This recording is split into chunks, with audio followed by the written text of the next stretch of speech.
perkenalan. Bismillahirrahmanirrahim. Assalamualaikum warahmatullahi wabarakatuh. Perkenalkan, nama saya Laude Munajir dengan stambuk L1A1 2000559. Baik, di sini kami akan menjelaskan mengenai bagian-bagian hewan atau ayam pada praktikum anatomi dan fisiologi ternak. Perkenalkan, nama saya Razid dengan nomor stambuk L1A1 20 080. Pada kesempatan kali ini saya akan menjelaskan tentang anatomi dan fisiologi ternak yang diwakili oleh Afes atau ayam. Tahap penjelasan.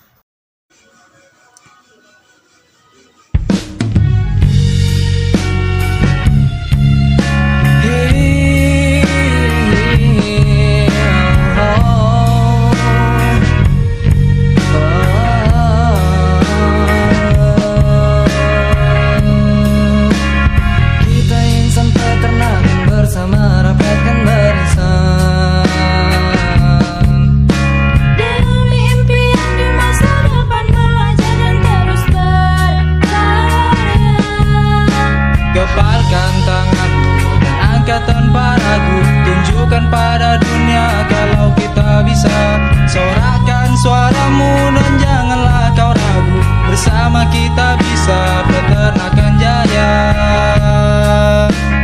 Memegang teguh persaudaraan, bersama kita perjuangkan.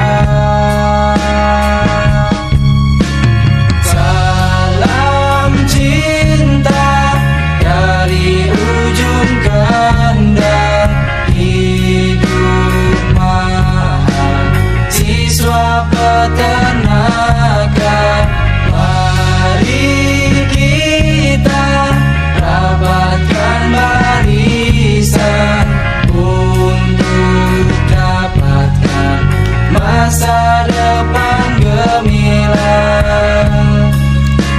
Bersatu kita teguh, bercerai kita runtuh, bersatu kita kuat, bersama kita hebat. Majukan peternakan demi suara rakyat, bersama kita bisa peternakan jaya. Oke, langsung saja. Kasus saja kita lihat organ-organ dari dalam ayam.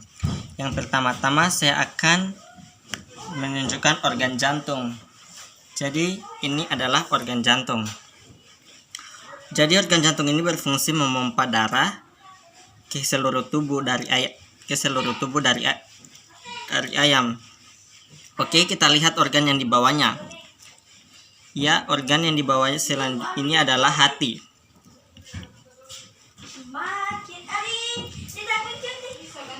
Oke, hati ini itu terdiri dari dua bagian, yaitu hati kiri dan hati kanan, yang berfungsi satu, merombak eroklesi yang sudah mati atau sudah tua, dan sebagai penetralis racun. Kita lihat di bawah hati ada yang disebut dengan empedu.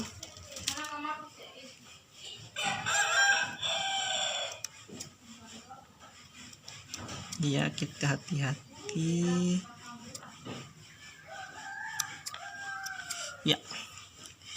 Jadi yang ini yang dinamakan oleh empedu. Kantong empedu ini yang berwarna hijau, ya. Ini kecil berisi kantong empedu berwarna hijau. Empedu ini berfungsi untuk membantu dalam proses pencernaan lemak. Oke, dan memberi zat warna yang dapat memberikan warna pada feses. Sekarang kita ke arah bawah. Di sini ada yang namanya proventriculus, yang merupakan sambungan saluran dari sistem pencernaan atau kerongkongan, yang berfungsi untuk melakukan proses yang namanya pencernaan secara kimiawi, tapi dibantu oleh enzim-enzim. Kemudian di bawah ada yang namanya dengan ventriculus. Dalam kehidupan sehari-hari sering disebut dengan empelar. Ini merupakan lambung berotot yang berfungsi untuk melakukan pencernaan secara mekanik. Lanjut, setelah ventriculus, kita akan bertemu dengan namanya usus halus. Ya, ini yang namanya.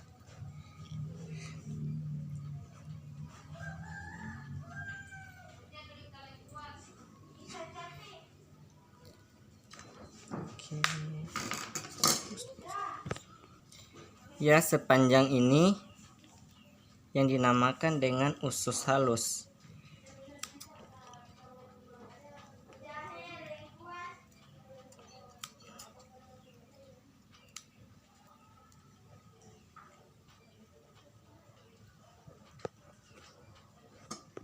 Jadi ini adalah usus halus dari aves atau ayam. Ini sangat panjang. Di sini terjadi pencernaan. Di sini itu terjadi pencernaan secara kimiawi. Sekaligus ini akan ada proses penyerapan sari-sari makanan. Dan kita lihat di sini di bagian tengah. Kita lihat di bagian sini, bagian tengah. Ini. Bagian tengah ini merupakan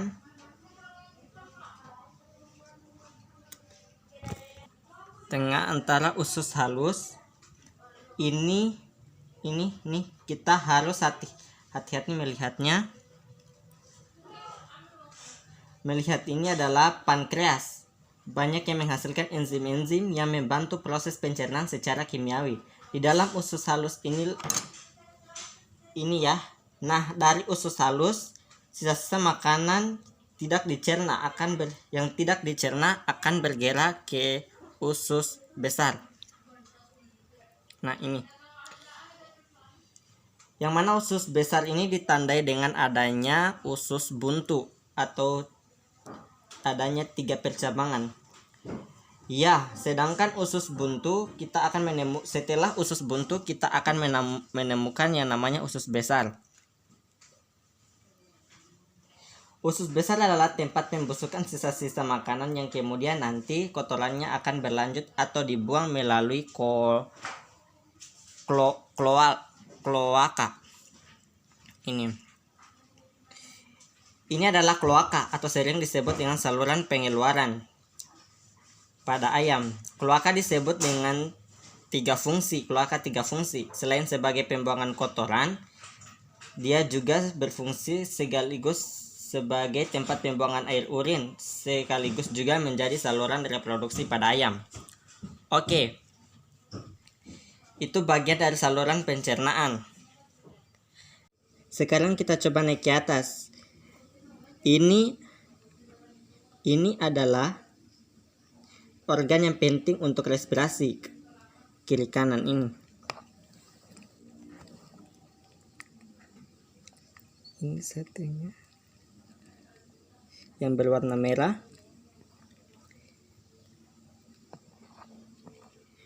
Warna merah. Kiri kanan merah. Ini adalah paru-paru. Paru-paru pada kelompok aves yang berperan sebagai tempat pertukaran karbon dioksida dan oksigen. Kemudian kita lihat ke belakang.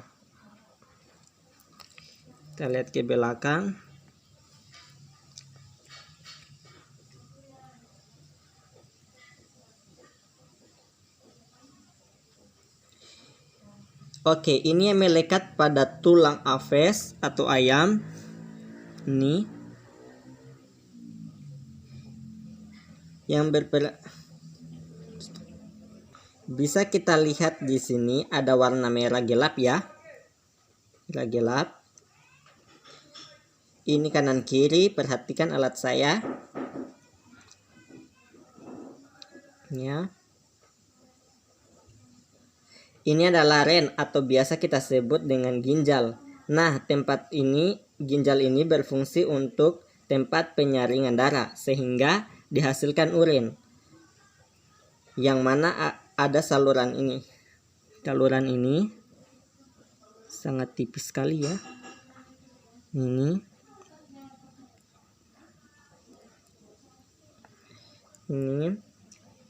sangat tipis. Ini adalah saluran dari rin atau ginjal dan akan juga berakhir di kloaka.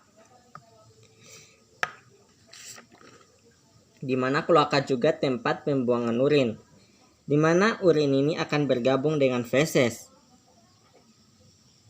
Feses yang akan dibuang secara bersamaan dengan kotoran.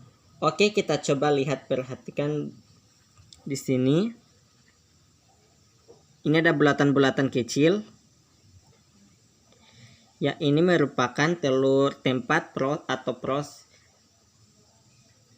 susu yang berputih susu ini. Ini adalah sel telur yang berfungsi sebagai tempat pembentukan ovum. Jadi pada kali ini saya mengamati anatomi pada ayam betina.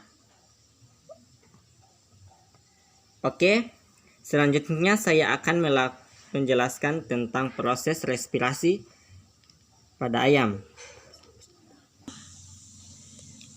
Ya, sistem respirasi pada ayam dimulai dengan udara masuk melalui hidung. Kemudian melalui trakea. Trakea merupakan lanjutan dari laring ke area kaudal berupa selaput pita yang mempunyai cincin-cincin tulang yang disebut dengan aneliotracheolus. Kemudian masuk ke bronkis. Ini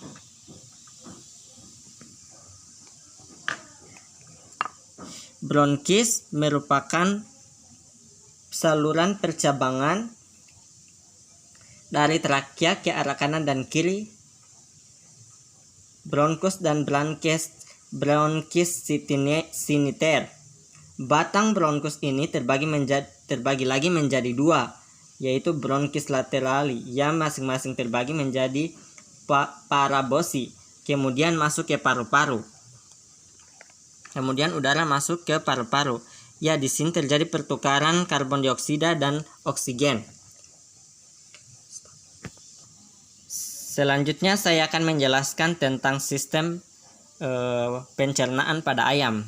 Pertama-tama paru. Di dalam paru terdapat lidah yang berfungsi mendorong makanan menuju ke esofagus.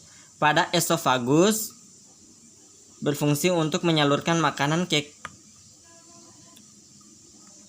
kerok atau tembolok. Nah, pada tembolok ini berfungsi untuk menyimpan makanan untuk sementara waktu sebelum masuk ke porventiculus. Pada tembolok sendiri terdapat kelenjar yang dapat mengeluarkan getah yang berfungsi untuk melunakkan makanan serta mengukur kekenyangan pada ayam. Dari tembolok, makanan akan terus berjalan menuju profetanculus, di mana profetanculus ini merupakan sambungan saluran dari sistem pencernaan atau kerongkongan dari ayam yang berfungsi untuk melakukan yang namanya pencernaan secara kimiawi. Tapi dalam profetanculus ini dalam proses pencernaannya dibantu oleh enzim-enzim. Kemudian setelah dari profetanculus akan menuju ke ventriculus.